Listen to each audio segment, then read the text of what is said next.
All my issues with John Byrne's Superman 1986, I know it's a very beloved at the time reinvention of the character, reboot of the character, but to me, I think it misses several points, and here I go.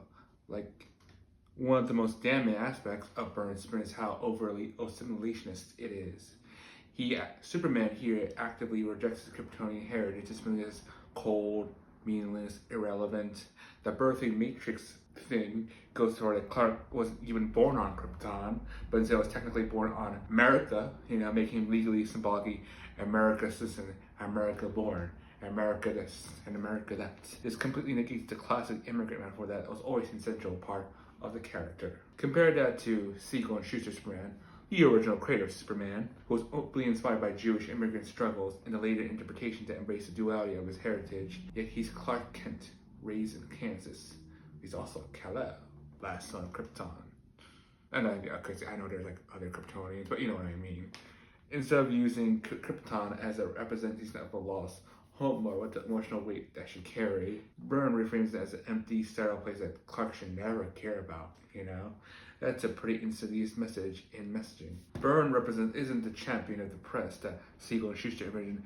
Golden Age Superman was a working class hero who openly fought against corrupt landlords, abusive bosses, systematic injustices, occasional racism, but it was World War II. Byrne strips away that social radicalism and give us the status quo upholder. A Superman that doesn't challenge the system as much as he reinforces it. Instead of being the protector of the downtrodden, Superman by Byrne is a weirdly centrist figure, a Superman who rather stand on the outside for a better world, is firmly entrenched of the established. This is the same Superman who will go on to lecture the elite. What's so funny about truth, justice, and the American way. A story that often celebrated, but in hindsight, feels like a strange from feels emerged from Byrne's Superman DNA, where Superman feels the need to justify his relevance to violent, cynical, modern audiences. It's also easy to trace his version of Superman directly to later moments where he's disturbingly pro-military in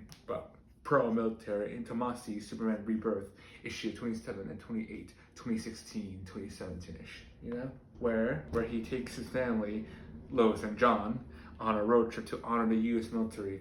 This version feels like indescribable to a flat version of Captain America, far from the rebellious outside champion or the lone alien wistful for a place and past that no longer exists. And in a sense, I feel like Byrne's take is a worse monolithic interpretation than the Donner films.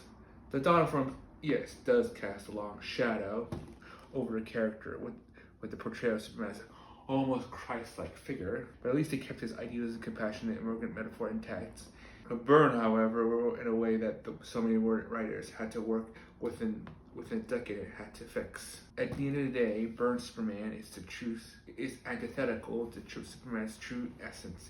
It works into something more neoliberal, centrist, assimilationist, and more establishment friendly than he was meant to. A Superman who obeys, who says, over there needs to stand for itself, because over there needs to, he said, a Superman who's earth first, a Superman who does nothing against a rich corporate Lex Luthor. Yes, yet, and unlike Dark Knight Returns Superman, who was a reluctant Reaganite government stooge, this is meant to be canonical, so that's that.